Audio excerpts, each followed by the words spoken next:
اعوذ باللہ من الشیطان الرجیم بسم اللہ الرحمن الرحیم۔ دیکھنے والے اور سننے والے تمام دوستوں کو السلام علیکم ورحمۃ اللہ وبرکاتہ۔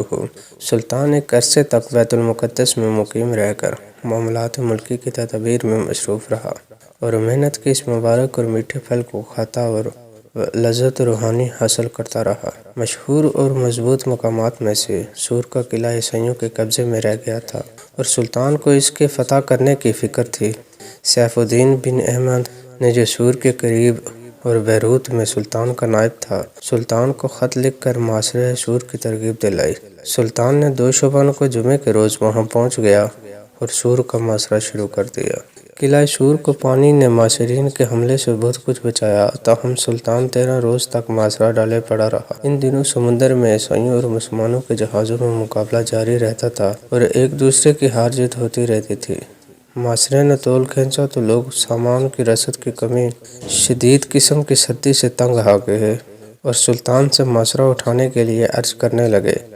سلطان کی اور بعض امراء کی یہ رائے تھی کہ جب قلعے کی فصیل ٹوٹ چکی ہے اور بہت محنت اور زر صرف ہو چکا ہے، بغیر فتح قلعے کو نہ چھوڑنا چاہیے، مگر اکثر لوگ بدل ہو گئے تھے اور سلطان نے آخرکار محاصرہ اٹھا لینا مناسب سمجھا۔ آخرکار شوال میں شدید سردی کی حالت میں وہاں سے کوچ کیا۔ معاصرہ سور کے زمانے میں حنین فتح ہو چکا تھا۔ سلطان نے بدر الدین کو وہاں حاکم کر کے بھیج دیا اور خود آقا میں انتظام اور رفع عام کے کاموں میں کچھ مدت مصروف رہا۔ اس کے بعد وہ دمشق کو چل دیا۔ 6 ربیع الاول کو وہاں پہنچا۔ سلطان 14 ماہ کے بعد دمشق کو واپس آیا۔ وہ چند روز قیام کرنا چاہتا تھا، لیکن 5ویں ہی دن اس کو خبر پہنچی کہ فرنگیوں نے جبیل پر چڑھائی کی ہے اور اس کا محاصرہ کر لیا ہے۔ اس خبر کے سنتے ہی اس نے لشکر کو طلب کیا اور سیدھا جبیل کو نکلا، لیکن ابھی وہ راستے ہی میں تھا کہ فرنگی اس کی آمد کی خبر سن کر وہاں سے بھاگ اٹھے اور واپس چلے گئے۔ 6 جمادی الاول کو اس نے الطرطوس کو جا گھیرا اور اس کو فتح کر کے جبلہ کی طرف بڑھا۔ وہاں پہنچتے ہی شہر پر قبضہ ہو گیا، مگر اہل قلعہ مقابلے پر آمادہ رہے۔ 19 تاریخ کو جب اہل قلعہ عاجز آ گئے تو انہوں نے امان چاہی، سلطان نے دے دی اور قلعے پر قبضہ ہو گیا۔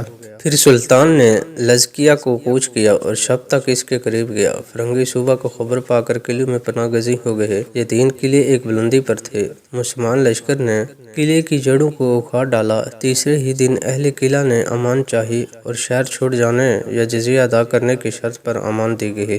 لذکیہ ایک نہایت فراخ اور آباد اور خوبصورت شہر تھا۔ عمارتیں پختہ اور رفیع الشان تھیں۔ نواح میں باغات نہایت دل فریب اور سرسبز و شاداب تھے۔ چاروں طرف نہریں جاری تھیں۔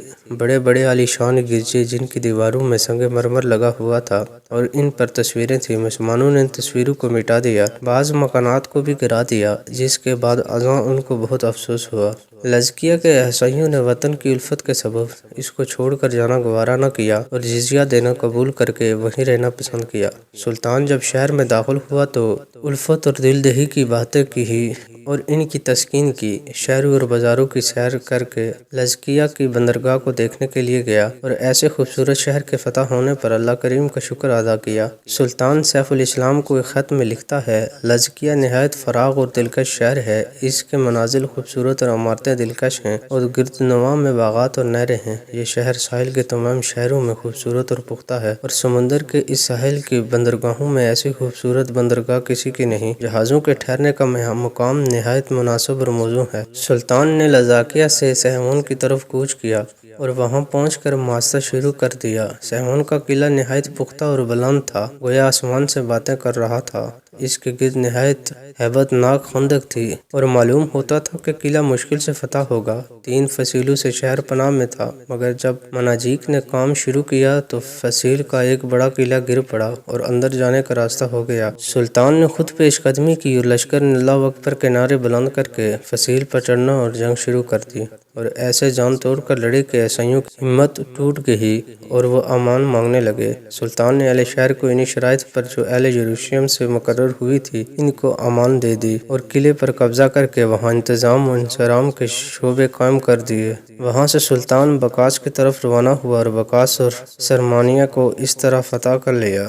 ایک مورخ لکھتا ہے سلطان کی فتوحات جبلہ سے لے کر سرمانیہ تک تمام حسن اتفاق سے جمعے کے دن ہوئی، تو یہ علامت شاید خطیبوں کی دعاؤں کی قبولیت کی تھی جو وہ ممرو پر سلطان کے لیے مانگا کرتے تھے۔ ان مفتوحہ مقامات سے ہر ایک جگہ ایک تعداد مسلمان قیدیوں کی ملتی تھی جو صلیبیوں نے ظلم و ستم کا مظاہرہ کرتے ہوئے قید خانوں میں ڈالے ہوئے تھے۔ فتح کے بعد سلطان کی طرف سے جو مسلمان قیدی سب سے پہلے آزاد کیے گئے